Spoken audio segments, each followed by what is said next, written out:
নবী সাল্লাল্লাহু আলাইহি সাল্লাম এরকম গ্লাসে যখন পানি পান করতেন তো 3 ঢোকে মানে 3 নিঃশ্বাসে পানি পান করতেন। প্রতিটা নিঃশ্বাস তিনি এই গ্লাসের ভিতরে ফেলতেন না, বাহিরে নিঃশ্বাস ফেলতেন। লা ইয়াতানাফাসু ফিল ইনা, নবীজি পাত্রে গ্লাসে নিঃশ্বাস ফেলতেন না। আচ্ছা তাহলে এখন আমি কি বুঝলাম? আমি বুঝলাম এটা যে নিঃশ্বাসটা আমি কেমনে ফেলমু এইটা পর্যন্ত আমার রাসূলের সুন্নাত, এখানে পর্যন্ত আমার নবীর অনুসরণ আমার জন্য সুন্নাত, আমার জন্য দরকার। এই জন্য এই ছোট্ট বিষয় একেবারে নিঃশ্বাসটা পর্যন্ত জীবনের সব কিছুর থেকে আল্লাহ নবীর থেকে নিদর্শন নেওয়া, দিক নির্দেশনা নেওয়া, এটা আমাদের দায়িত্ব। তাহলে এই মেরাজের এই ঘটনা আমি তো এক কথায় বললাম, ছোট্ট কথা, আপনারাও শুনছেন, আপনারা জানেনও। আমাদের জন্য শিক্ষা কি, আমরা কি নিলাম? অনেক কথা, আমি শুধু মোটা দাগের 2টা কথা বলতে চাই। 1 নাম্বার কথা হলো আল্লাহ তাআলা নবী সাল্লাল্লাহু আলাইহি সাল্লামকে যেই প্রেক্ষাপটে মেরাজে নিছেন ওই কথাটা বুঝাটা হলো এই, আমাদের প্রিয় নবী সাল্লাল্লাহু আলাইহি সাল্লাম কেন আল্লাহ ওনাকে মেরাজে নিলেন, এত মর্যাদা কেন দিলেন? আমাদের নবী সাল্লাল্লাহু আলাইহি সাল্লাম 40 বছর বয়সে যখন ইসলামের দাওয়াত শুরু করলেন, এই সেদিন থেকে বিরোধিতা শুরু হয়েছে। প্রথম দিনেই কি করছে? বিরোধিতা করছে। আবু লাহাব নবীজিকে মন্দ বলছে, এই বিরোধিতার সূচনাকারী। এরপরে একটানা 10 বছর 40 থেকে 50 নবীজি এই 10টি বছর মক্কার জমিনে দিবানিশি কালেমার দাওয়াত দিছেন।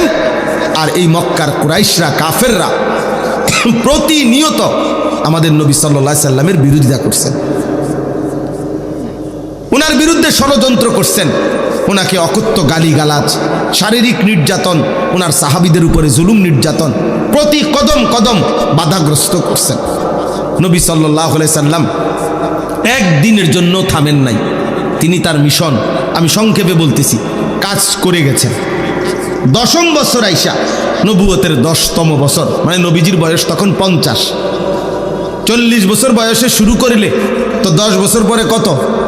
কথা বলেন। এই 50তম বছরে নবীজি সাল্লাল্লাহু আলাইহি সাল্লামের 2 জন আপনজন ইন্তেকাল করছেন। একজন হলো চাচা আবু তালেব, আরেকজন হলো নবীজির স্ত্রী আম্মা জান খাদিজা রাদিয়াল্লাহু তাআলা আনহা। এই 2 জনের ইন্তেকালের পরে নবী সাল্লাল্লাহু আলাইহি ওয়াসাল্লামের উপর মক্কার কুরাইশ কাফেরদের জুলুম, নির্যাতন, অত্যাচার আগের চাইতে 10 গুণ বেড়ে গেছে। এইবার আল্লাহ নবী সাল্লাল্লাহু আলাইহি সাল্লাম 11তম বছর, নবীজির বয়স তখন 51। এই 11তম বছরের শেষে আল্লাহ নবী সাল্লাল্লাহু আলাইহি সাল্লাম পার্শ্ববর্তী তায়েফ, এই তায়েফে গেছেন নবীজির পালক পুত্র যায়েদ ইবনে হারিসা রাদিয়াল্লাহু তাআলা আনহুকে সাথে নিয়ে তায়েফে গেছেন কালেমার দাওয়াত দিতে। এখানে বেশি কষ্ট হচ্ছে, বেশি বিরোধিতা করতেছে, এই জন্য ভাবলেন তায়েফে গিয়ে দেখি। তায়েফে আল্লাহ নবী সাল্লাল্লাহু আলাইহি সাল্লাম লম্বা সময় কালেমার দাওয়াত দিছেন, কিন্তু বিনিময়ে একটি লোকও তায়েফের কালেমা গ্রহণ করেনি, বরং প্রত্যেকে দূর দূর করে নবী সাল্লাল্লাহু আলাইহি সাল্লামকে তাড়ায় দিছে। নাউজুবিল্লাহ। শেষ পর্যন্ত তায়েফের সর্দাররা তাদের বাচ্চা কাচ্চাদেরকে লাগায় দিছে। নাউজুবিল্লাহ, এই লোকটা পাগল, যত পারো পাথর মেরে তারে আমাদের তায়েফের সীমানার থেকে বের করে দাও।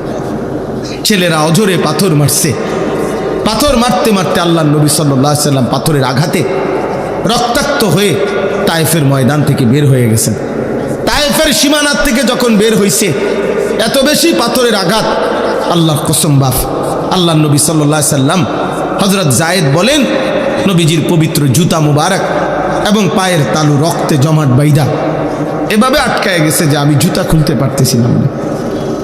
হযরত যায়েদ বলেন, আমি আমার শরীরের মধ্যে নবীকে জড়ায়া ধইরা নবীজির রক্ত মুবারক আমার গায়ে মাখতে লাগলাম, আর আমি চোখের পানি ফেলতেছিলাম যে ইয়া রাসূলুল্লাহ, ওই জাতির কি হবে যে জাতি তাদের নবীকে এইভাবে রক্ত ঝরিয়েছে, এইভাবে রক্ত ঝরিয়েছে।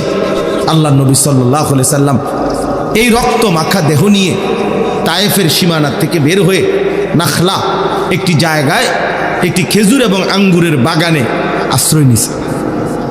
এইখানে আশ্রয় নিয়া আল্লাহ নবী সাল্লাল্লাহু আলাইহি ওয়াসাল্লাম যখন রক্ত মাখাই দেহ নিয়ে বসছেন, তখন নবী সাল্লাল্লাহু আলাইহি ওয়াসাল্লাম রাত্রি গভীরে ওই দিন এই রক্তাক্ত দেহ শরীর নিয়ে রাত্রিবেলা খুব কাঁদছেন নবীজি। কিতাবের মধ্যে আছে কাঁদতে কাঁদতে নবী আল্লাহ তাআলার কাছে দোয়া করছেন, লম্বা একটা দোয়া করছেন, অনেক বড় দোয়া আছে হাদিসের কিতাবে। এই দোয়ার মধ্যে একটা কথা আছে, আল্লাহ নবী সাল্লাল্লাহু আলাইহি সাল্লাম চোখের পানি ফেলতে ফেলতে মনের আবেগে আল্লাহ পাককে বললেন, ইলা মান তাকিলনি, আয় মাওলা কার কাছে আমারে পাঠাইলেন, কার কাছে পাঠাইলেন, এই কেমন উম্মতের কাছে পাঠাইলেন যে তাদের নবীকে এভাবে পাথর মারে। আমি তাদেরকে আপনার দিকে ডাকলাম আর তারা আমার এইভাবে পাথর মারলো, এইভাবে পাথর মারলো। আল্লাহ নবী সাল্লাল্লাহু আলাইহি সাল্লাম বললেন, মাওলা আমার কি কোনো অপরিচিত লোকদের কাছে পাঠাইলেন, আমার উম্মতের কাছে না নাকি অন্যের কাছে পাঠাইলেন?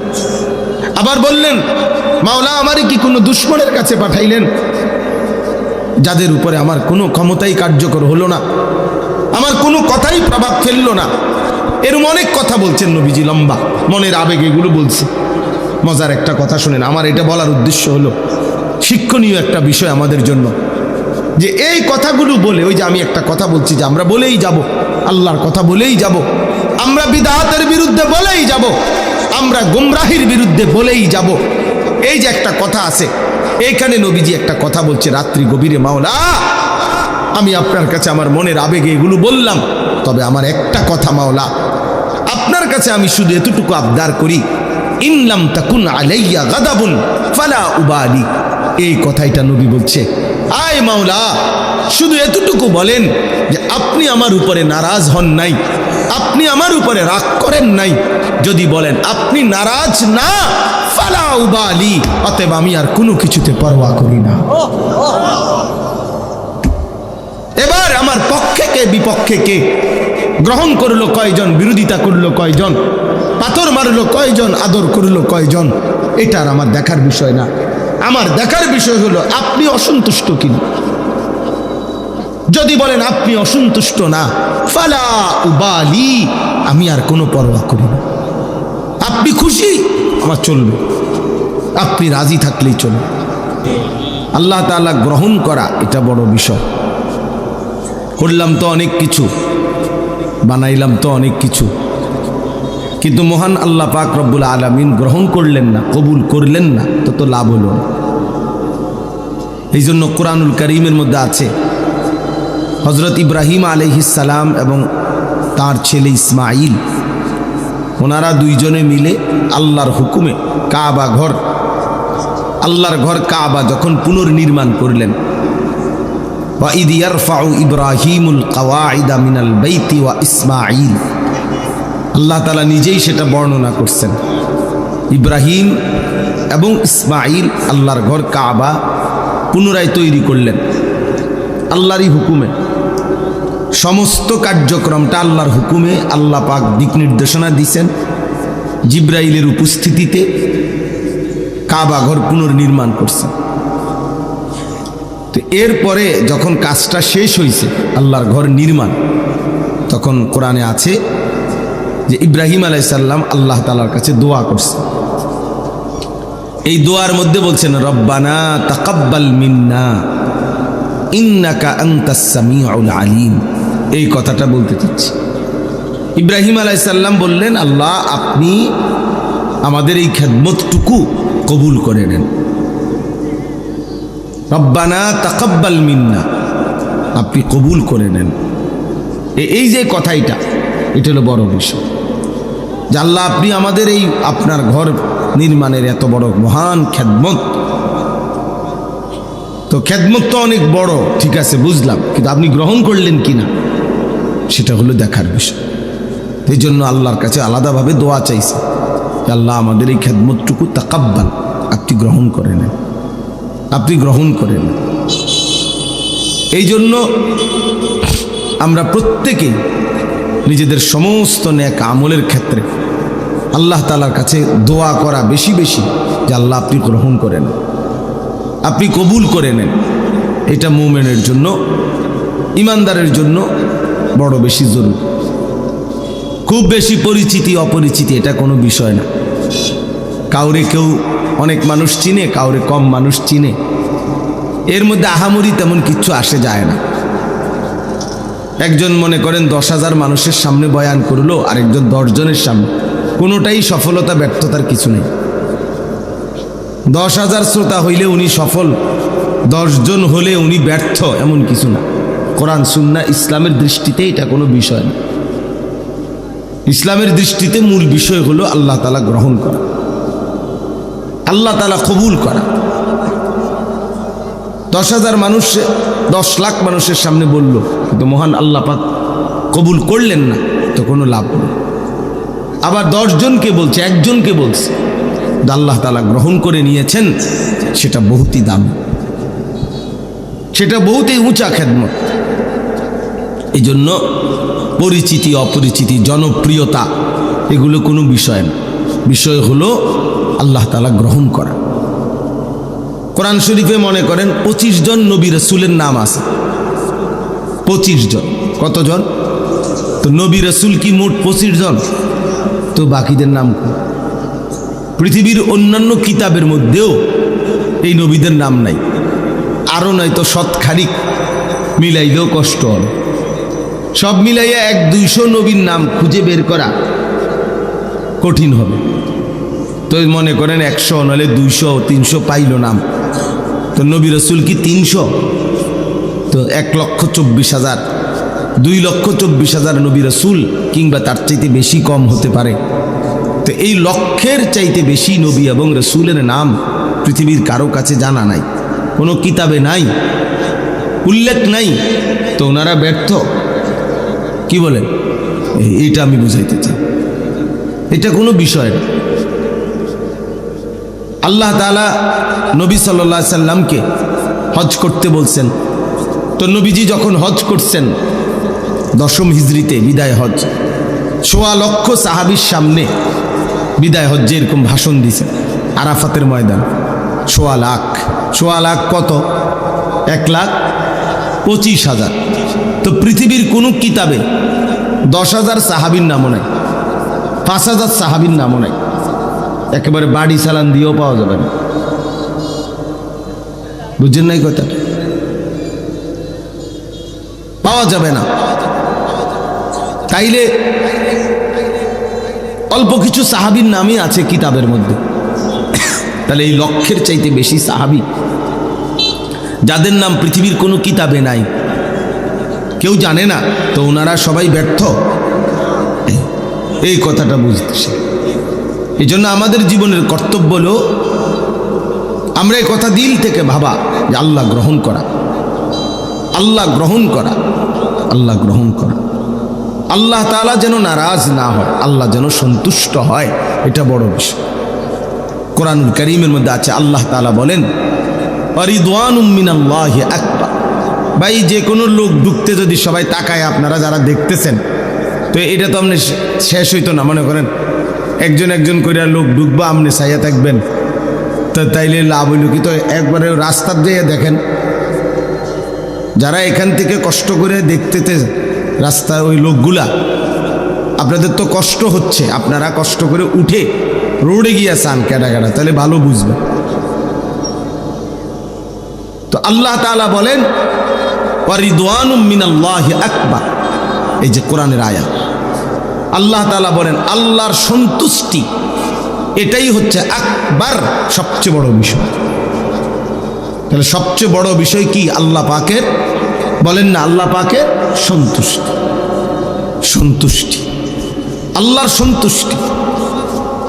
হাদিসের মধ্যে আছে নবী সাল্লাল্লাহু আলাইহি সাল্লাম দোয়া করতেন, যেটা আপনারা শুনছেন, বহু রমজান মাস পুরাটা নবী দোয়া করতেন, আল্লাহুম্মা ইন্নী আসআলুকা রিদাকা ওয়াল জান্নাহ ওয়া আউযু বিকা মিন গাদাবিকা ওয়া মিনান নার। আয় আল্লাহ, আমি আপনার কাছে আপনার সন্তুষ্টি এবং জান্নাত চাই, এবং আপনার অসন্তুষ্টি এবং জাহান্নাম থেকে পানাহ চাই। তাহলে নবী সাল্লাল্লাহু আলাইহি সাল্লাম আল্লাহ তাআলার সন্তুষ্টি চাইতেন, রিদাকা, রিদা, সন্তুষ্টি। কোরআন শরীফে আছে আল্লাহ তাআলা হাসরের ময়দানে নেককার, ইমানদার, প্রিয় বান্দা যারা, পবিত্র আত্মার অধিকারী তাদেরকে ডাক দিবেন, ইয়া আইয়াতুহান নাফসুল মুতমাইন্না, হে আমার পবিত্র আত্মার অধিকারী বান্দাগণ, ইরজিই ইলা রাব্বিক, তোমরা তোমাদের রব মহান আল্লাহ কাছে পাকের কাছে ফিরে আসো। কোন অবস্থায়? রাদিয়াতাম মারদিয়া, এই অবস্থায় যে তোমরা আল্লাহর উপরে রাজি, আল্লাহও তোমাদের উপরে রাজি। তাইলে মুমিনের সবচেয়ে বড় সৌভাগ্য যেদিন আল্লাহ তাকে বলবে রাদিয়াতাম মারদিয়া, যেদিন আল্লাহ বলবে বান্দা আজ তুমিও আমার উপরে রাজি, আমিও তোমার উপরে রাজি। তো এটাই তার জীবনের সবচেয়ে বড় পাওয়া, এটাই তার জীবনের সবচেয়ে বড় পাওয়া, আল্লাহ তাআলার সন্তুষ্টি ঘোষণা হওয়া, সন্তুষ্টি ঘোষণা হওয়া। এই জন্য বাপ মহান আল্লাহ পাকের কাছে জীবনের ছোট বড় আমল কবুল হওয়া, এটা বড় বিষয়, এটা বড় বিষয়, এটা বড় বিষয়। আল্লাহ তাআলা আমাদের প্রত্যেককে আমাদের জিন্দেগীর সমস্ত নেক আমল আল্লাহ তাআলা যেন কবুল করে নেয়, বলেন আমিন। এই নামাজ পড়েন, রোজা রাখেন, দান সাদকা করেন, জিকির করেন, তেলাওয়াত করেন, আল্লাহর কথা বলেন, শুনেন, এই সব কিছুর মধ্যে মূল মাকসাদ আল্লাহ যেন গ্রহণ করে। দুইটি জিনিস ইবাদত কবুল হওয়ার জন্য বাধ্যতামূলক, জরুরি, লাজেম, এই দুই জিনিস থাকতেই হবে। এক নাম্বার হলো আমলটি কোরআন সুন্নাহর আলোকে বিশুদ্ধ হওয়া। আমল করছেন, নামাজ পড়ছেন, ঠিক আছে, আপনিও মনে করছেন নামাজ, আমিও দেখছি আপনি নামাজ পড়ছেন, কিন্তু সূরা কেরাত অশুদ্ধ, ফরজ গোসল আদায় হয় নাই, ওযু সুন্নাত মোতাবেক হয় নাই, রুকু সেজদা ঠিকমতো হয় নাই, আপনি আত্তাহিয়াতু তাশাহুদ ঠিকমতো পড়েন নাই, পারেন না, অশুদ্ধ। তাহলে বাহ্যিক দৃষ্টিতে যদিও দেখা গেছে আপনি নামাজ পড়ছেন, কিন্তু সেটা আসমানওয়ালা রবের কাছে পৌঁছবে না, কবুল হবে না, কবুল হবে না। অশুদ্ধ ব্যক্তি, অশুদ্ধ নামাজ।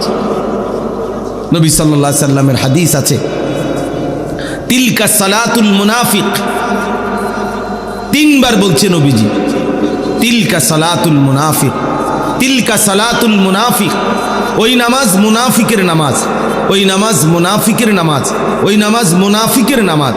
কামা ফানাক্কারা আরবাআন লা ইয়াযকুরুনাল্লাহা ইল্লা কালিলা, যে ব্যক্তি দাঁড়াইলো আর 4 রাকাত নামাজ পড়লো, কেমন দাঁড়াইলো আর 4টা ঠোকর মারলো, ভালোভাবে আল্লাহর জিকিরগুলো, নামাজের তসবিহাতগুলো আদায় করলো না, আল্লাহর রাসূল বলছে, কসম, হাদিস এটা, যে নবীজি বলছে এটা মুনাফিকের নামাজ, মুনাফিকের নামাজ, মুনাফিকের নামাজ।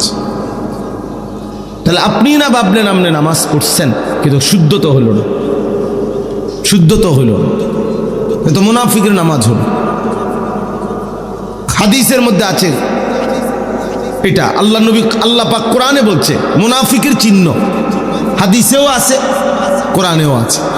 কোরআন শরীফে আল্লাহ তাআলা বলেন মুনাফিকের প্রথম চিহ্ন কি, কোরআনে আল্লাহ উল্লেখ করছেন, ওয়া ইযা কামু ইলাস সালাতি কামু কুসালা।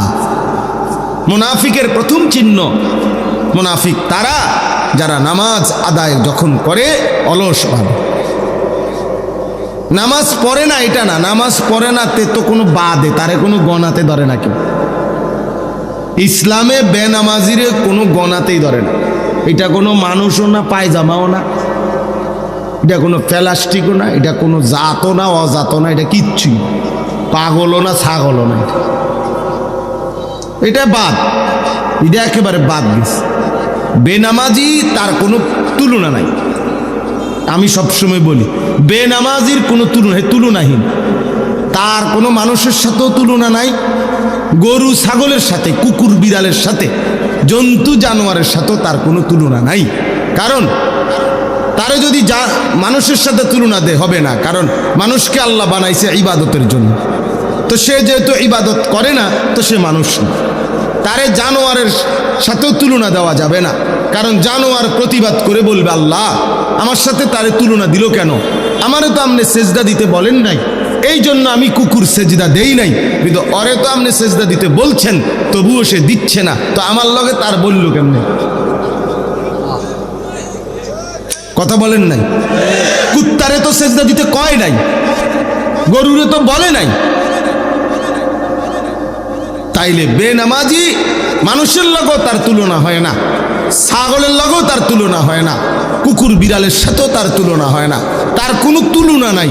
হে তুলনাহীন, হে কি বলে হেরে হেরে জিঙ্গান, তুই কি তা তুই কর, আমি কি লেগে করতাম, আমি টোয়া পাই না, তোমারে কি করতাম, তোমারে কি প্লাস্টিক করলে ভালো হয় না পলিথিন করলে ভালো হয় না হাফ প্যান্ট না ফুল প্যান্ট, আমি এটা পাই না, না পাইলে আমি করতে পারি।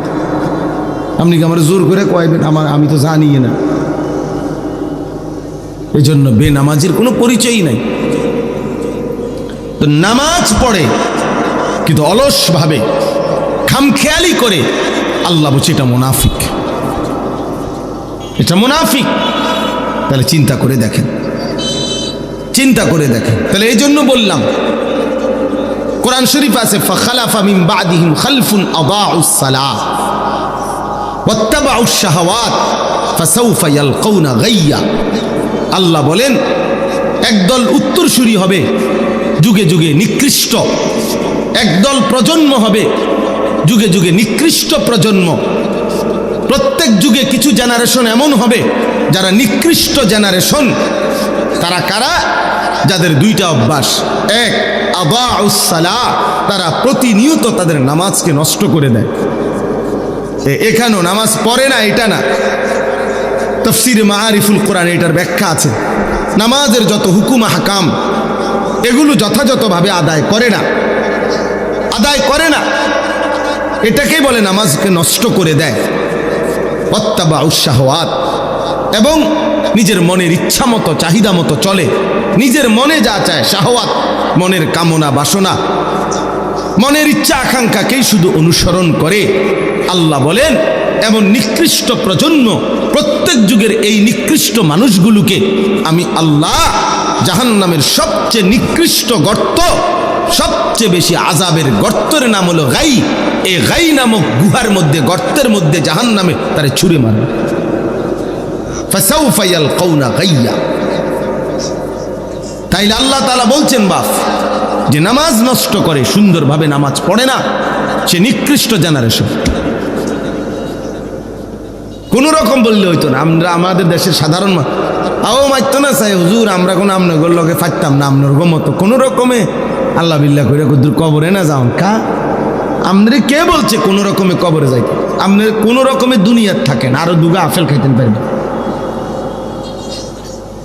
কোন রকমে দুনিয়ায় থাকেন, আরো দুই খিলি পান খাইতেন পারবেন। কান কোন রকমে চেষ্টা করে চান টাঙ্গাইয়া থুয়ে রাখতে কনফলাইন যে কোন রকমে দুনিয়াতে রাখিস, আমার কবরে দিস না।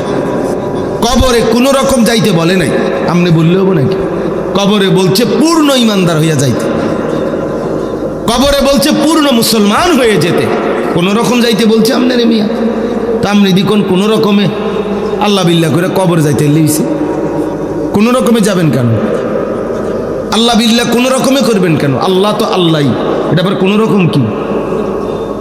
এই জন্য এটা বললাম আর কি, অনেক আয়াত দিয়া দলিল দেওয়া যাবে, যেখানে কথা বোঝারে উদ্দেশ্য কোনো আমল কবুল হওয়ার জন্য কোরআন সুন্নাহ মতে বিশুদ্ধ হইতে হবে। যেমন একটা উদাহরণ দিলাম, নামাজ। অসংখ্য মুসল্লি আপনারা নামাজ পড়েন খামখেয়ালি, ঠিক মতো রুকু সেজদা উজু গোসল হয় না। 4 রাকাত সুন্নত নামাজ পড়ে 1 মিনিটও লাগে না, 1.5 মিনিটও লাগে না। 100টা দানার তাসবিহ পড়ে 33, 34 বার, হায় হায় 1 মিনিটও লাগে না। কি দ্রুত পড়ে ফেল, সুবহানাল্লাহ সুবহানাল্লাহ সুবহানাল্লাহ সুবহানাল্লাহ সুবহানাল্লাহ, এত দ্রুত। এগুলো এমন করেন কেন? আপনি কি কোনো কামে যাবেন না চুরিত যাবেন? আপনার সমস্যা কি? এরকম করার কি আছে? বয়স্কদের এই বদভ্যাস বেশি, নওজোয়ান তো তাসবিহ পড়েই না, আর বয়স্ক যেগুলা পড়ে এরা এরকম করে শুধু, মানে 1 মিনিটের মধ্যে এটারে মনে করে যত দ্রুত শেষ করতে পারবো তত নেকি। না না, যত আস্তে, যত যত্ন করে, যত শুদ্ধ করে, যত ধীরে ধীরে পড়বে তত নেকি বেশি। কোরআন হাদিসে আছে কিয়ামতের দিন, এ ভাই এই লাইট এটা নেবেন, এই লাইট, এই এটা অপদার্থ কথা। এই আল্লাহ তাআলা বলেন, হাদিসে আছে আল্লাহ তাআলা বলবেন কিয়ামতের দিন, ইকরা ওয়ারাত্তিল ইকরা ওয়ারতাকি ইউকালু লিসাহিবিল কোরআন। আল্লাহর কোরআন যারা পড়তো নিয়মিত, কোরআন যারা পড়েছে, মুখস্থ করেছে, কোরআন যারা জীবনভর আগলাইয়া রাখছে, তাদেরকে আল্লাহ বলবেন ইকরা ওয়ারতাকি, আমার বান্দা আজ হাসরের মাঠে কোরআন পড়ো আর জান্নাতের উপরের দিকে উঠতে থাকো। তবে ওয়ারাত্তিল কামা কুনতা তুরাত্তিলু ফিদ দুনিয়া, এভাবে পড়ো ধীরে ধীরে, তার তিলের সাথে, যেভাবে তুমি দুনিয়াতে আস্তে আস্তে ধীরে ধীরে সুন্দর করে পড়েছিলে আমারে খুশি করার জন্য, আজ এভাবে পড়ো। তো হাসরের ময়দানেও আল্লাহ চাইবেন কোরআন আস্তে পড়ো, যত্ন করে পড়ো, তার তিলের সাথে পড়ো।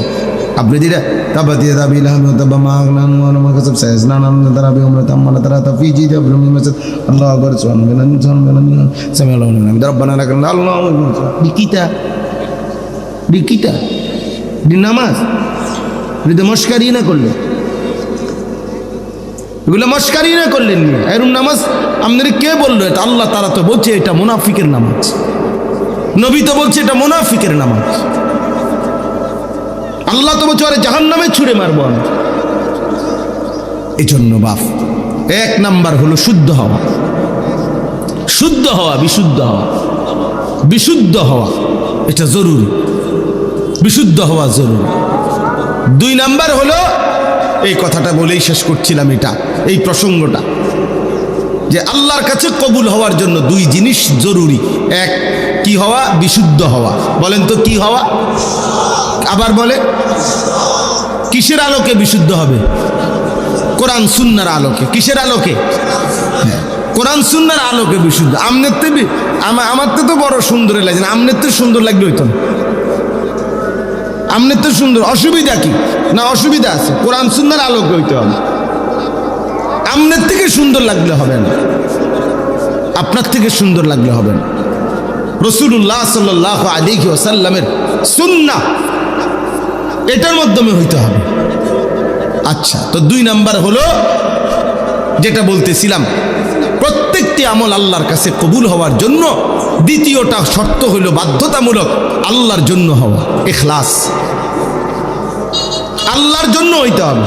আমল শুদ্ধ ঠিক আছে, কোরআন শরীফ পড়াও সুন্দর ঠিক আছে, কিন্তু মানুষকে দেখানোর জন্য, লোক দেখানো, মানুষকে খুশি করাই মাকসাদ, টাকা রোজগার করাই মাকসাদ, দুনিয়া কামাই করাই মাকসাদ। আল্লাহ আমারও মাফ করেন। তো এটা ইখলাস হইল না, আল্লাহর জন্য হইল না, আল্লাহর জন্য হইতে হবে। ইন্না সালাতি ওয়া নুসুকি ওয়া মাহইয়ায়া ওয়া মামাতি লিল্লাহি রাব্বিল আলামিন, নিশ্চয়ই আমার নামাজ, আমার সমস্ত ইবাদত, আমার জীবন, আমার মরণ শুধুই মহান আল্লাহ পাক রব্বুল আলামিনের জন্য। লিল্লাহ, কার জন্যে? লিল্লাহ, আল্লাহর জন্য, আল্লাহর জন্য। ওয়ালিল্লাহি আলান নাসি হিজ্জুল বাইত মান ইসতাতা ইলাইহি সাবিলা, আল্লাহ নিজে বলছে তোমাদের সামর্থ্যবানদের উপরে আল্লাহর ঘরের হজ আল্লাহর জন্য ফরজ করা হলো, এই আল্লাহর জন্য। কার জন্যে? ওয়ালিল্লাহি, ওয়ালিল্লাহি, আল্লাহর জন্য। নবীজি বলছে মান আহাব্বা লিল্লাহ ওয়া আবগাদা লিল্লাহ ওয়া আতা লিল্লাহ ওয়া মানা লিল্লাহ, যে আল্লাহর জন্য কাউকে ভালোবাসলো, যে আল্লাহর জন্য কারো বিরোধিতা করলো, যে আল্লাহর জন্য কাউকে কিছু দান করলো, যে আল্লাহর জন্য কাউকে কিছু দিল না গুনার কাজে, যে আমার আল্লাহ নারাজ হবে, আমি এই গুনাহের কাজে তোমাকে দেব না। আল্লাহ রসুল বলেন এই যে আল্লাহর জন্য করলো, লিল্লাহ লিল্লাহ লিল্লাহ, চারবার বলছে নবী শব্দটা। মান আহাব্বা লিল্লাহ ওয়া আবগাদা লিল্লাহ ওয়া আতা লিল্লাহ ওয়া মানা লিল্লাহ, আল্লাহর জন্য। লিল্লাহ মানে কি?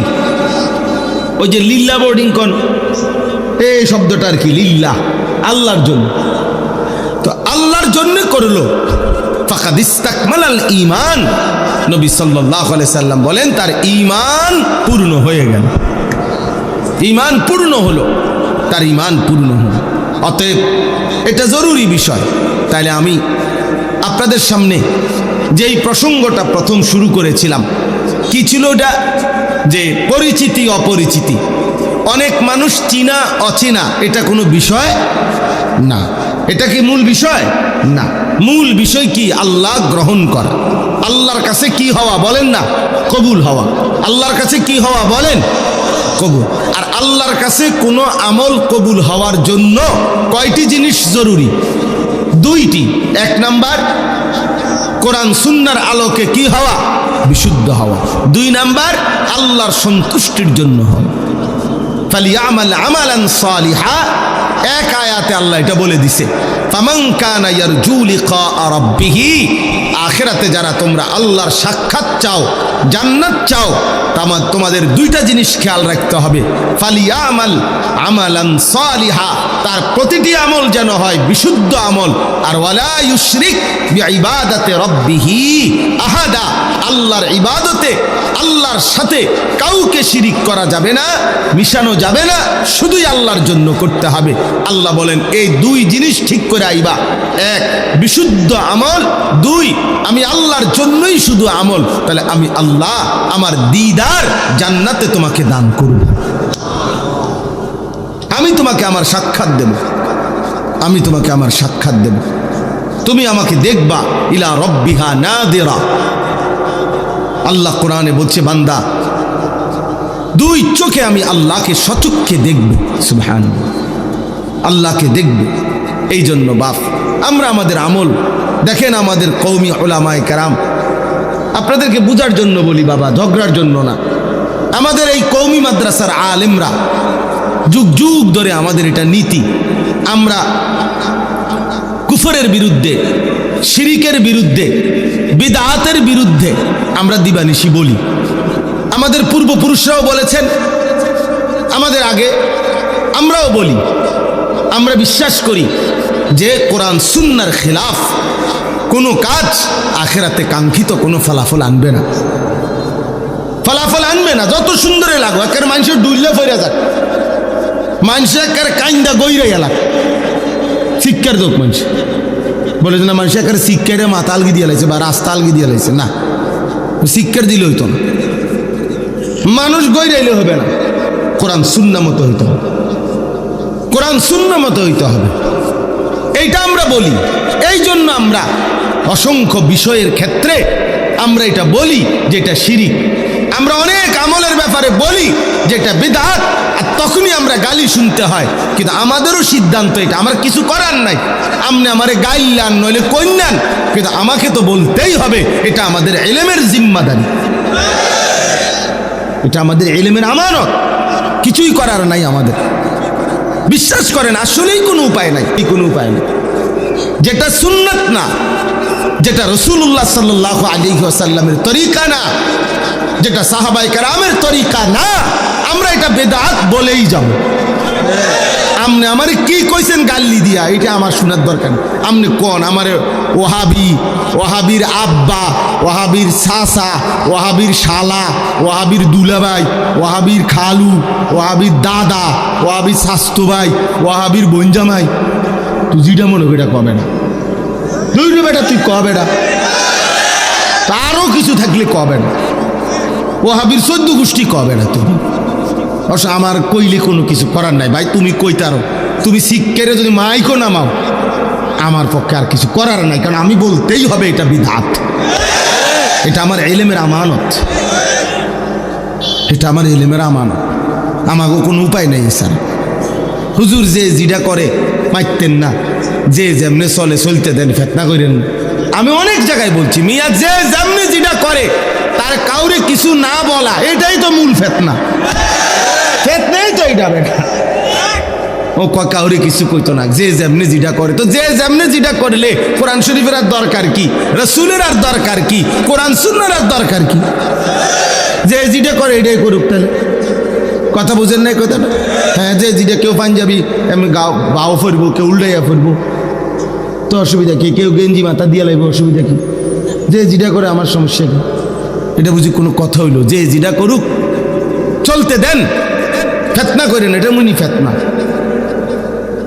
আমি এক জায়গায় বিয়ে পড়াইতে গেছি, আমার পরিচিত জন বেটা, আমি বললাম এভাবে সুন্নাত তরিকার বিয়া, হেইতে স্যুট পরা, টাই পরা, কোট পরা, হে কয় হুজুর এখন এই সমস্ত বিষয় নতুন করে বলিয়া ঝামেলা করতেন যাইয়েন না, যেটা চলতেছে এভাবে চলতে দেন।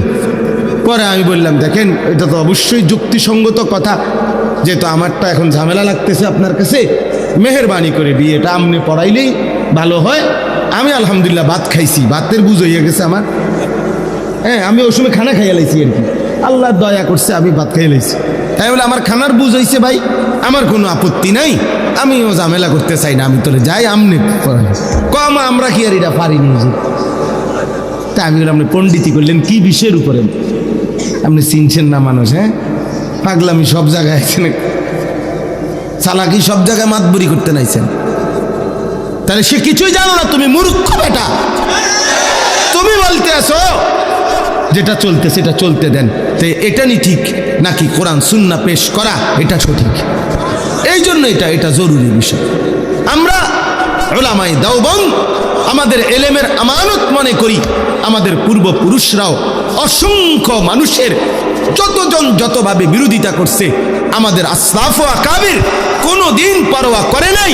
নতুন আমাদের বর্তমান উলামা ওনারাও পরোয়া করে না। আগামীতেও আমাদের সন্তানরা ইনশাআল্লাহ অন্যায়ের বিরুদ্ধে, কুফরের বিরুদ্ধে, শিরিকের বিরুদ্ধে, বিদআতের বিরুদ্ধে আমরা বলেই যাব, বলেই যাব, বলেই যাব, বলেই যাব ইনশাআল্লাহ। গড়ের শত্রু যদি, গড়ের কেউ যদি দুশ্মনী করে, ইসলাম বিরোধী করে, আমরা তার বিরুদ্ধেও বলি, বাইরের কেউ করলো তার বিরুদ্ধে বলি।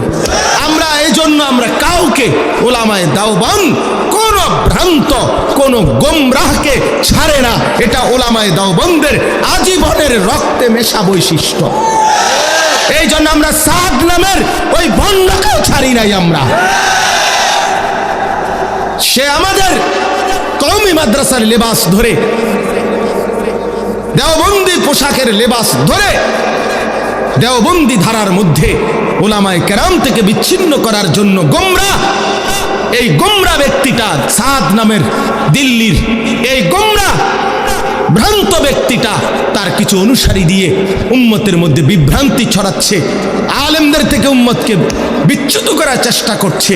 আলহামদুলিল্লাহ উলামায়ে দেওবন্দের ইলমের আমানত এটা, ঐতিহ্য এটা, আমরা তার বিরুদ্ধ প্রতিবাদের সাথে বলেই যাচ্ছি, বলেই যাব ইনশাআল্লাহ।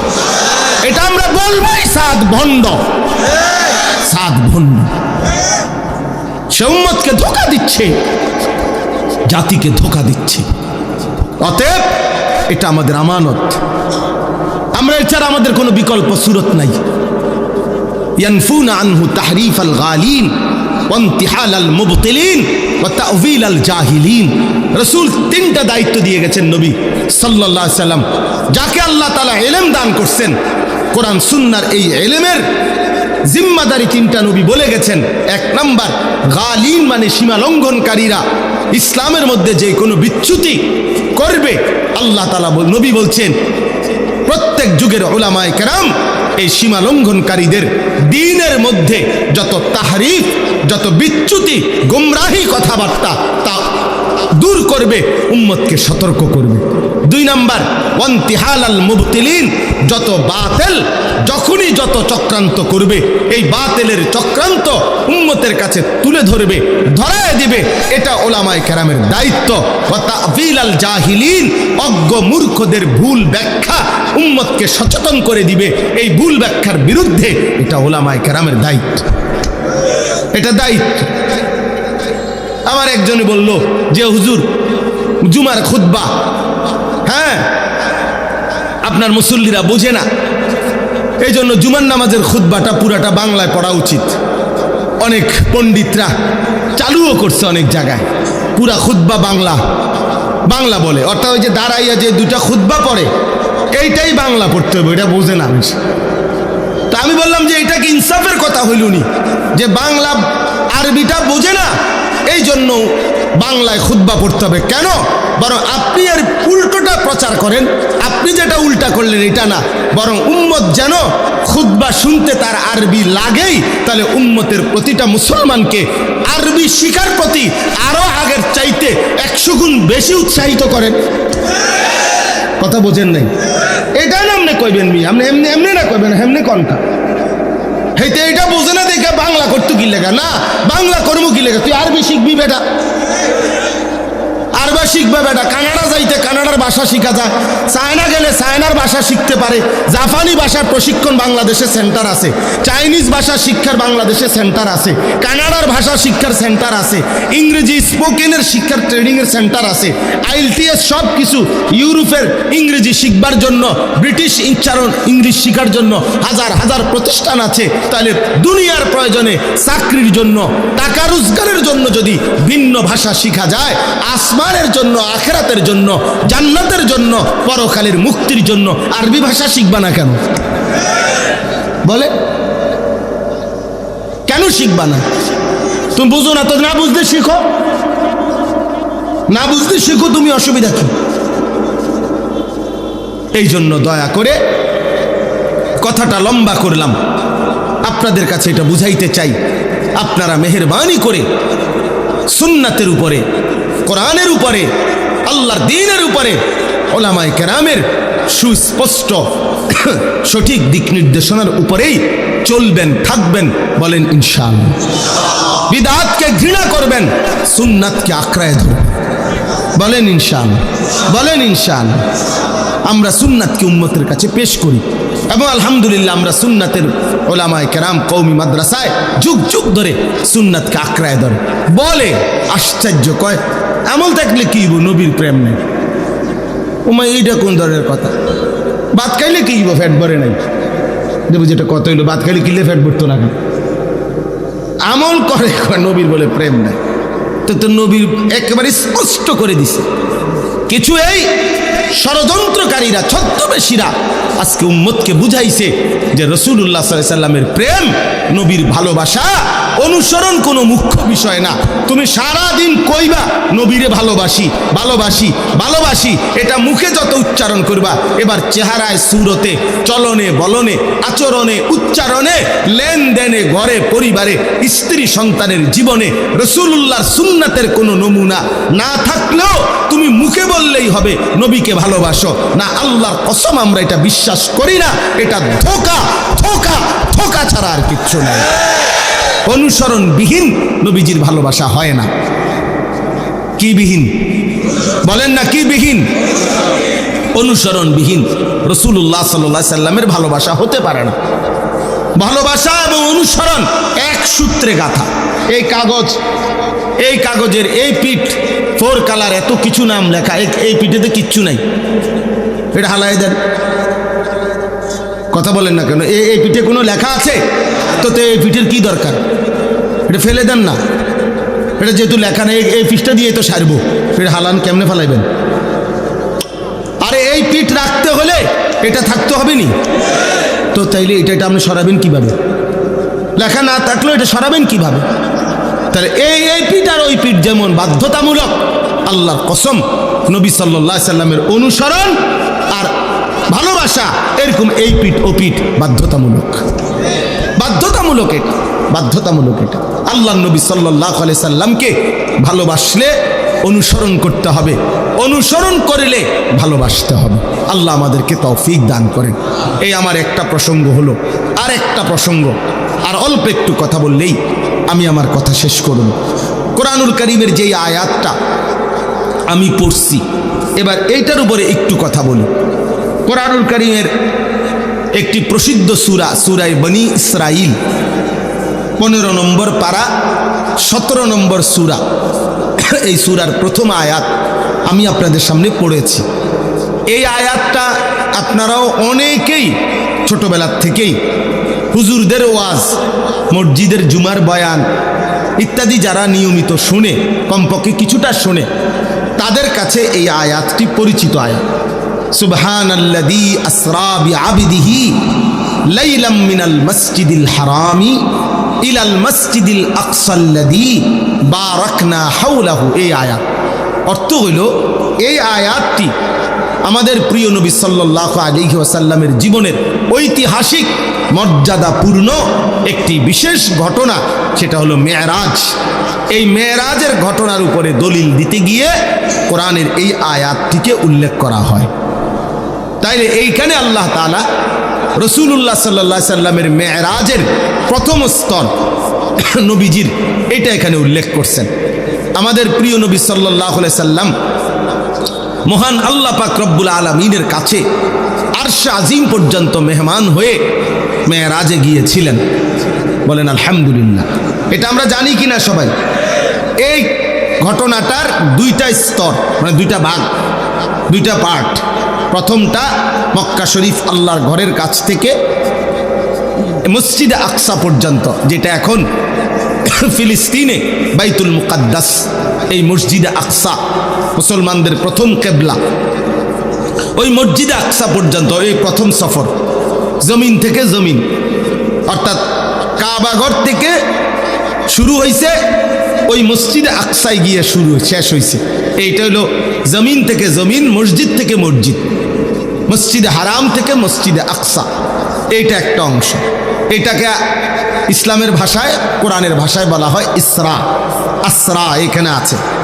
আর এরপরে নবীজি সাল্লাল্লাহু আলাইহি সাল্লাম ওই মসজিদে আকসা থেকে 7 আসমানের ঊর্ধ্বে আল্লাহ তাআলার আরশে আজিম পর্যন্ত গিয়েছেন। সেখানে আল্লাহ তাআলার কথা হয়েছে, নবীজি সাক্ষাৎ হয়েছে, আল্লাহ তাআলা হাদিয়া দিয়েছেন, আবার তিনি ফিরে মক্কার জমিনে আসছেন। লম্বা ঘটনা তো আপনারা শুনবেন বা শুনছেন। আমি শুধু ছোট্ট দুইটা কথা বলার জন্য। মেরাজের বিষয়ে আলহামদুলিল্লাহ ব্যাপক আলোচনা হয়, ওলামায়ে কেরাম আলোচনা করেন, মসজিদগুলো তো ব্যাপকভাবে আলোচনা হয়। এই জন্য একেবারে বাইসিরিয়াল ঘটনা বলা আমার মূল উদ্দেশ্য না।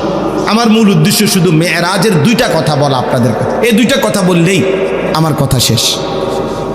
একটা ছোট্ট কথা মনে রাখবেন, মেরাজ ঠিক কোন রাতে হইছে এইটারে একেবারে দাগ নম্বর, খতিয়ান নম্বর, বিএস সিএস আরএস লইয়া মিলাইতেইব, এটা এত জরুরি বিষয়।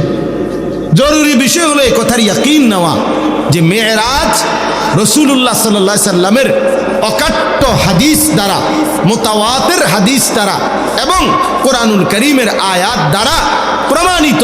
অতএব এটা নিশ্চিত আল্লাহ নবী সাল্লাল্লাহু আলাইহি সাল্লামের জীবনে ঘটেছে।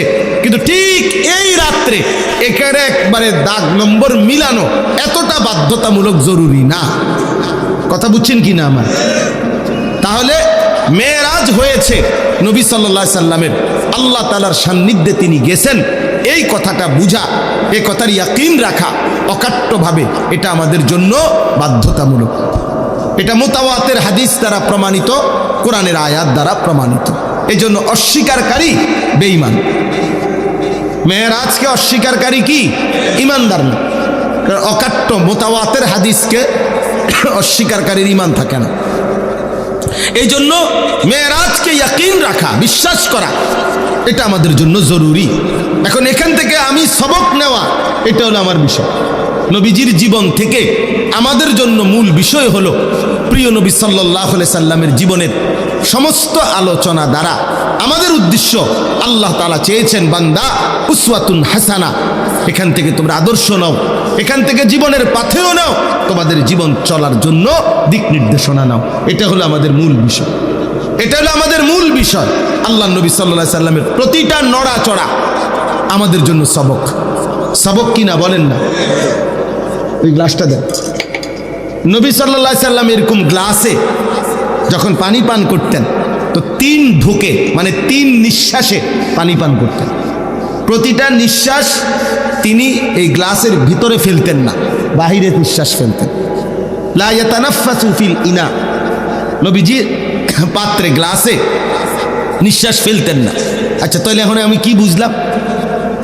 আমি বুঝলাম এটা যে নিঃশ্বাসটা আমি কেমনে ফেলমু, এইটা পর্যন্ত আমার রাসূলের সুন্নাত। এখানে পর্যন্ত আমার নবীর অনুসরণ আমার জন্য সুন্নাত, আমার জন্য দরকার। এই জন্য এই ছোট্ট বিষয়, একেবারে নিঃশ্বাসটা পর্যন্ত জীবনের সব কিছুর থেকে আল্লাহ নবীর থেকে নিদর্শন নেওয়া, দিক নির্দেশনা নেওয়া, এটা আমাদের দায়িত্ব। তাহলে এই মেরাজের এই ঘটনা, আমি তো এক কথায় বললাম, ছোট্ট কথা, আপনারাও শুনছেন, আপনারা জানেনও। আমাদের জন্য শিক্ষা কি, আমরা কি নিলাম? অনেক কথা। আমি শুধু মোটা দাগের 2টা কথা বলতে চাই। 1 নাম্বার কথা হলো, আল্লাহ তাআলা নবী সাল্লাল্লাহু আলাইহি সাল্লামকে যেই প্রেক্ষাপটে মেরাজে নিছেন, ওই কথাটা বুঝাটা হলো এই, আমাদের প্রিয় নবী সাল্লাল্লাহু আলাইহি সাল্লাম কেন আল্লাহ ওনাকে মেরাজে নিলেন, এত মর্যাদা কেন দিলেন? আমাদের নবী সাল্লাল্লাহু আলাইহি সাল্লাম 40 বছর বয়সে যখন ইসলামের দাওয়াত শুরু করলেন, এই সেদিন থেকে বিরোধিতা শুরু হয়েছে। প্রথম দিনেই কি করছে? বিরোধিতা করছে। আবু লাহাব নবীজিকে মন্দ বলছে, এই বিরোধিতার সূচনাকারী। এরপরে একটানা 10 বছর, 40 থেকে 50, নবীজি এই 10টি বছর মক্কার জমিনে দিবানিশি কালেমার দাওয়াত দিছেন। আর এই মক্কার কুরাইশরা, কাফেররা প্রতিনিয়ত আমাদের নবী সাল্লাল্লাহু আলাইহি সাল্লামের বিরোধিতা করছেন,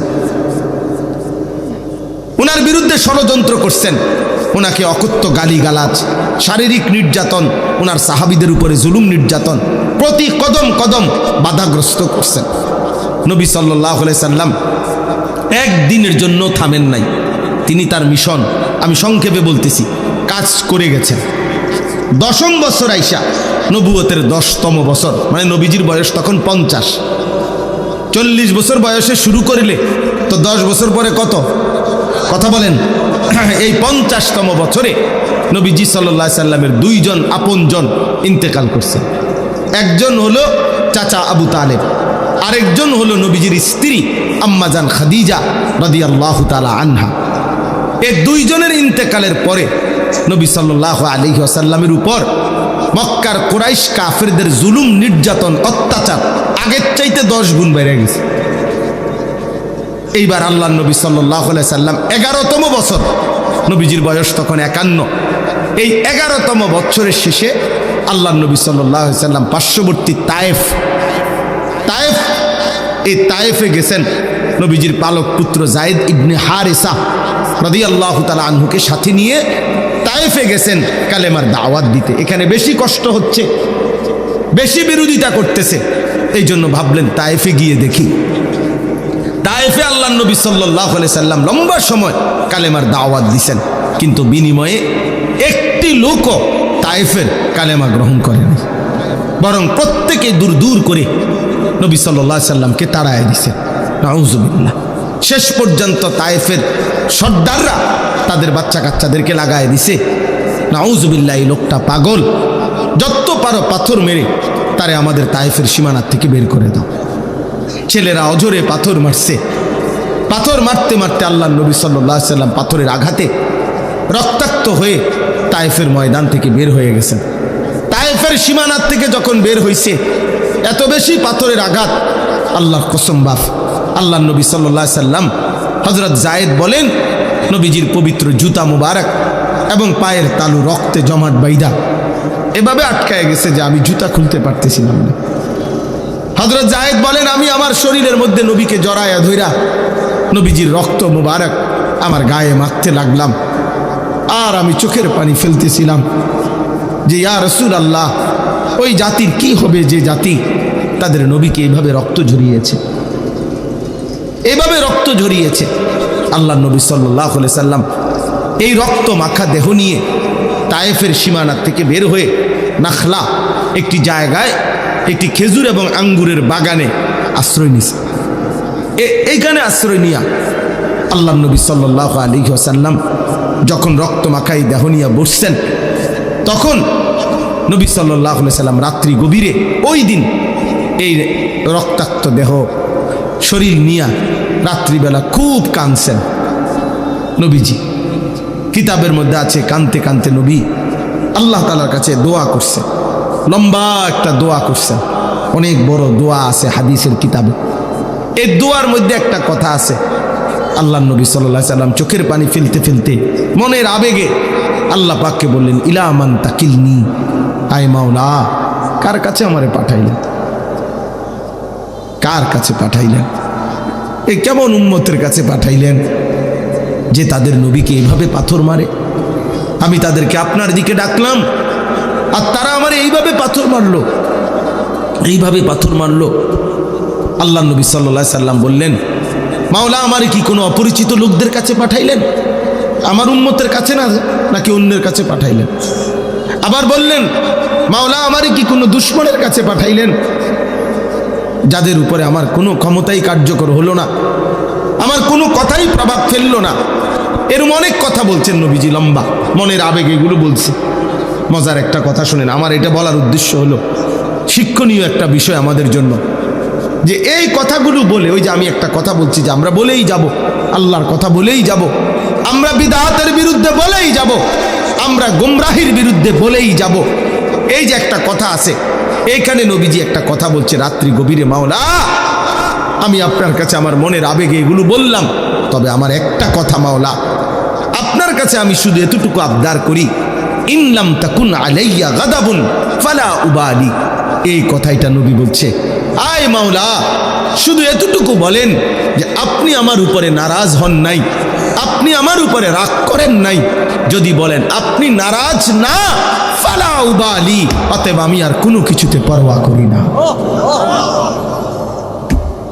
এবার আমার পক্ষে কে বিপক্ষে কে, গ্রহণ করলো কয়জন, বিরোধিতা করলো কয়জন, পাথর মারলো কয়জন, আদর করলো কয়জন, এটা আর আমার দেখার বিষয় না। আমার দেখার বিষয় হলো আপনি অসন্তুষ্ট কিনা। যদি বলেন আপনি অসন্তুষ্ট না, ফালা উবালি, আমি আর কোনো পরোয়া করি না।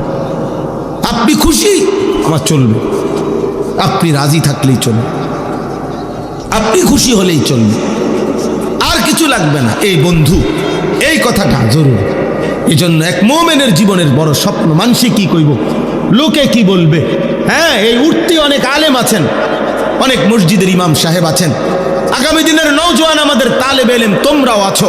তোমাদের কাছে অনুরোধ বন্ধু, কোনোভাবেই অন্যায়ের সাথে, জুলুমের সাথে, বাতিলের সাথে, গোমরা কোনো ফেরকার সাথে, বিদআতের সাথে, কুসংস্কারের সাথে কোনোভাবে ইমানদারের আপোষ হইতে পারে না। সোজা হিসাব, কোনো আপোষ হবে না, কোনো আপোষ হবে না, কোনো আপোষ হবে না। পৃথিবীতে আমি আর তুমি না থাকলেও ইসলামের কাজ চলবে, কিন্তু আমি যদি আমার আখিরাত বরবাদ করে দেই, তাহলে আমার আখিরাত বরবাদ হয়ে যাবে। আখিরাত বরবাদ করা যাবে না, আখিরাত নষ্ট করা যাবে না, পরকাল নষ্ট করা যাবে না, নষ্ট করা যাবে না। এই জন্য বললাম, নবী সাল্লাল্লাহু আলাইহি সাল্লাম তায়েফ থেকে এবার আসলেন রক্তমাখা দেহ নিয়ে। এই তখন মক্কার কুরাইশরা এত বেশি বিদ্রুপ করছে নবীজিকে তায়েফের ঘটনার পরে, যে মোহাম্মদ, আহারে মোহাম্মদ, আজকে 10-11 বছর ধরে তোমারতে শুনতেছি তোমার আল্লাহ তোমারে মহব্বত করে, ভালোবাসে, সম্মান দিবে, ইজ্জত দিবে, কত কিছুই তো শুনলাম কইলা, কিন্তু কই কোনো ইজ্জতের কোনো নামগন্ধ আছে? আমরাও তোমারে বেইজ্জতি করলাম, আমাদের এলাকার থেকে তুমি চলে গেলা তায়েফ, শেষ পর্যন্ত ছোট বাচ্চাগুলো পর্যন্ত, এত ছোট ছোট বাচ্চা পর্যন্ত পাথর মাইরা তোমারে তাড়ায় দিল, তো তোমার সম্মান কই, তোমার ইজ্জত কোথায়, তোমার আল্লাহ তোমারে কি দিল? কিছুই তো দেখলাম না। এইভাবে ব্যঙ্গ, বিদ্রুপ, টিটকারি, মস্কারি যখন করতে লাগছে, আল্লাহ নবী সাল্লাল্লাহু আলাইহি ওয়াসাল্লাম তায়েফের ময়দান থেকে আসার পরে তখন মহান আল্লাহ পাকের আরশ আজিম নড়ে উঠছে, আর আরশের মালিক আল্লাহ বলছে, জিব্রাইল যাও, যাও জিব্রাইল, আমার বন্ধুরা আমার কাছে আনো, দোস্তকে আনো, যাও, বহুত হইছে, বহুত হইছে। জিব্রাইল, বন্ধুর প্রতি ফোঁটা রক্ত আমি দেখছি, আমার দোস্তের প্রতি ফোঁটা রক্ত আমি দেখেছি, আমার বন্ধুর প্রতি এত ব্যঙ্গ, এত বিদ্রুপ আমি দেখেছি, শুনেছি। যাও জিব্রাইল, আমার বন্ধুকে নিয়ে আসো। ইজ্জত কাকে বলে, সম্মান কাকে বলে, মর্যাদা কাকে বলে, আজ আমি বন্ধুকে দেব আর গোটা পৃথিবীবাসীকে দেখাবো। মক্কারবাসী তোরা দেখবি ইজ্জত কাকে বলে। তো আল্লাহ তাআলা জিব্রাইলকে পাঠাইলেন, যাও নিয়ে আসো। জিব্রাইলকে পাঠিয়ে জমিন থেকে 7 আসমান, 7 আসমানেরও ঊর্ধ্বে আল্লাহ তাআলা আরশের উপরে নবীজিকে নিয়ে গেলেন।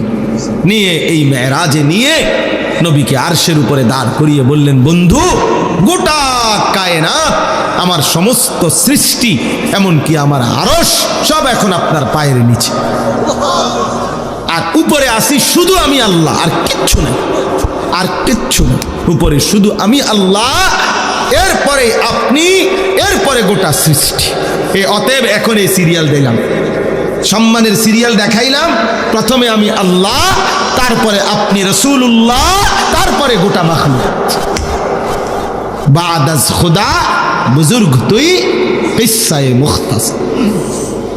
আপনার মর্যাদা সম্মান আল্লাহর পরে আপনার মর্যাদা আমি আল্লাহ আপনাকে সর্বোচ্চ মাকামে এনে আমি আল্লাহ তাআলা আপনাকে সর্বোচ্চ মর্যাদা সম্মান ইজ্জত দিলাম। সুবহানাল্লাহ। এখন আমাদের থেকে সবক, আমাদের জন্য সবক এটাই বন্ধু, আল্লাহর জন্য, দ্বীনের জন্য, কোরআনের জন্য, আল্লাহর বিধান বাস্তবায়নের জন্য, এই জমিনে মানুষকে আল্লাহর দিকে ফেরাবার জন্য, আল্লাহর পথে থাকার জন্য, চলার জন্য জীবনে যত বড় কোরবানি করতে হয়, স্ত্রী নারাজ হোক, ছেলে নারাজ হোক, মেয়ে নারাজ হোক, গ্রামবাসী নারাজ হোক, আমি আমার আল্লাহর হুকুম থেকে সরব না, আমার রসুলের সুন্নাত থেকে সরব না। এই কথাটাই বাবা যদি আমার কলিজার মধ্যে বসে, আপনাদের কলিজার মধ্যে বসে, আল্লাহ এবং তার রসুলকে আমি নারাজ করব না, গোটা সৃষ্টি নারাজ হোক বা না হোক, আল্লাহর কসম অবশ্যই আল্লাহ তাআলা ওই বান্দাকে দামি করবে, সম্মান দিবে, ইজ্জত দিবেই দিবে, দিবেই দিবে, দিবেই দিবে। সে লজ্জিত হবে না, সে লজ্জিত হবে না। এই জন্য আজকে আমরা অনুরোধ করছি, এই আজকের যত নওজোয়ান যুব সমাজ, কিশোর তরুণ নওজোয়ান, তোমাদের জন্য বলি, আমাদের প্রিয় নবী সাল্লাল্লাহু আলাইহি সাল্লাম এক এক ফোঁটা রক্ত ঝরিয়েছেন দ্বীনের জন্য, দুয়ারে দুয়ারে ঘুরছেন দ্বীনের জন্য, পেটে পাথর বাঁধছেন দ্বীনের জন্য, ইসলামকে সারা পৃথিবীতে পৌঁছায় দেওয়ার জন্য। অতএব আমরা সেই রসুলের উম্মত, কাজে আমাদেরও জিম্মাদারি আল্লাহর দ্বীন, আল্লাহর কালেমা গোটা জমিনে, গোটা পৃথিবীতে আমরাও ছড়িয়ে দেওয়ার জন্য প্রস্তুত, এবং এর জন্য আমরা কষ্ট সহ্য করব, বিনিময়ে অবশ্যই আমাদের আল্লাহ আমাদেরকে ইজ্জত দিবেন। এটা মেরাজের সবক, এটা মেরাজের শিক্ষা। বলে তো হুজুর আপনি এটা কই পাইলেন? আমি এটা পড়ছি সিরাতে মুস্তাফা হযরত মাওলানা ইদ্রিস কান্দলভি রাহমাতুল্লাহ আলাইহির লিখিত কিতাব। বলেন আলহামদুলিল্লাহ। আর শেষ কথা হলো, এইবার আল্লাহ তাআলা বলেন নবীজি সাল্লাল্লাহু আলাইহি সাল্লামকে যখন আল্লাহ তাআলা ওই মেরাজে নিলেন, বন্ধুকে পাশে বসাইলেন, আপন করে কথা বললেন, দাম ইজ্জত সম্মান দিলেন, সর্বোচ্চ জায়গায় নিলেন। এইবার আল্লাহ নবী সাল্লাল্লাহু আলাইহি সাল্লাম বললেন, মাওলা আমার উম্মতের জন্য কিছু দিবেন না? আমার উম্মতের জন্য।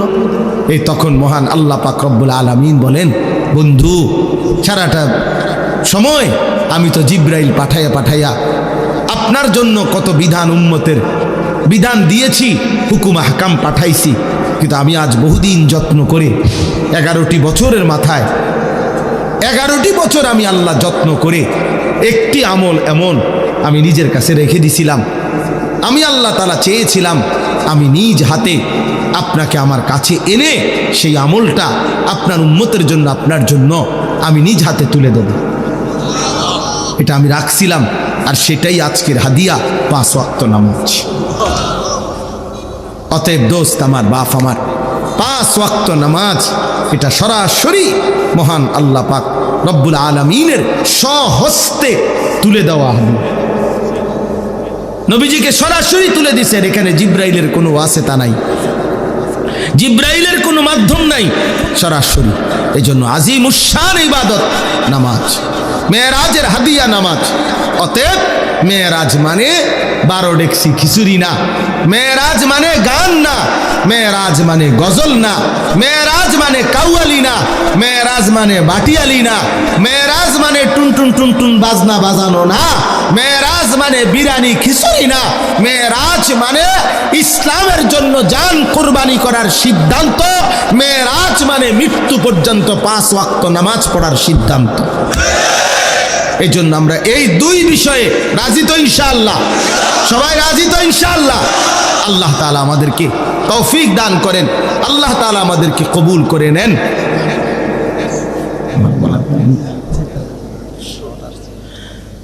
আমরা প্রত্যেকেই এটা ইনসাফের সাথে আমাদের এটা ভাবা উচিত।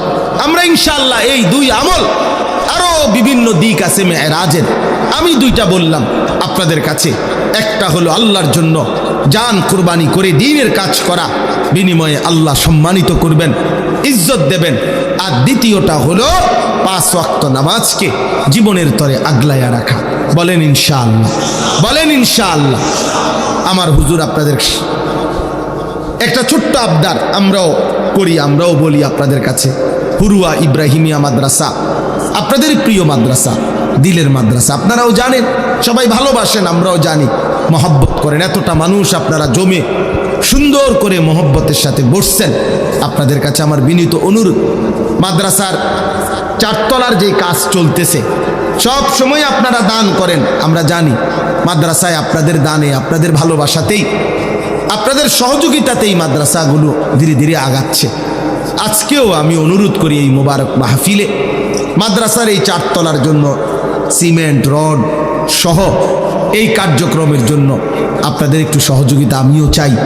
দয়া করে আপনারা প্রত্যেকেই মহব্বতের সাথে, একটু ইনসাফের সাথে মাদ্রাসার এই কাজে শরিক হওয়ার জন্য এখন যদি দাঁড়ান, বলেন যে ইনশাআল্লাহ হুজুর আমি রড দেব অথবা সিমেন্ট দেব 10 বস্তা 5 বস্তা, অথবা নগদ টাকা দিবেন অথবা পরে দিবেন, একটু মহব্বত করে যদি 2 মিনিট 5টা মিনিট বলেন, ইনশাআল্লাহ বরকত হবে। আল্লাহর জন্য খরচ করলে কোনো দিনও বান্দার এটা কমে না, এটা একেবারে পরীক্ষিত, এটা কোরআন শরীফের আয়াত। আল্লাহ বলছেন আমি সাদাকা বৃদ্ধি করে থাকি, ওয়ুরবিস সাদাকাত, আমি আল্লাহ তাআলা সাদাকা বৃদ্ধি করে থাকি। অতএব আল্লাহর জন্য দান সাদকায় আপনি ঠকবেন না, মেহেরবানি করে ভাই, আল্লাহর ওয়াস্তে, আল্লাহর জন্যই চাইছি, আখিরাতের জন্য আপনারা মহব্বত করে দেন। হযরত মাওলানা কারি আহমদুল্লাহ সাহেব দামাত বারাকাতুহুমুল আলিয়া, হুজুর আমার সরাসরি উস্তাদ, ঢাকা মালিবাগ চৌধুরীপাড়া মাদ্রাসায় আমি হুজুরের কাছে পড়েছি। এই হিসাবে প্রতি বছরই আমরা এই মাদ্রাসায় যথাসম্ভব আসার চেষ্টা করি। মাদ্রাসার সাথে আমাদের হৃদয়ের সম্পর্ক, আর্থিক সম্পর্ক আছে। অসংখ্য অগণিত বুজুর্গ আল্লাহওয়ালা আরেফদের আগমন ঘটে এই মাদ্রাসায়, এবং বিশেষ করে এই বার্ষিক মাহফিল। আমি আজকেও বলতেছিলাম, একেবারে কোনো রকম লৌকিকতা ছাড়াই আমার একটা দিলের কথা হলো, আমার সাথে মাওলানা জুবায়ের ভাই ছিল গাড়িতে, আমি বলতেছিলাম হুরুয়ার পোস্টারটাই আমার কাছে আলাদা সুন্দর লাগে,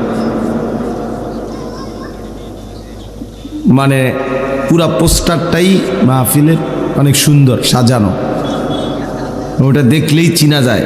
ক্যান্টনমেন্ট পোস্টার আমি প্রথম যেদিন দেখছি ওই দিনে আমি গাড়িতে বললাম যে এটা হুরুয়া মাদ্রাসার পোস্টার, ওই যে লাগাইছে।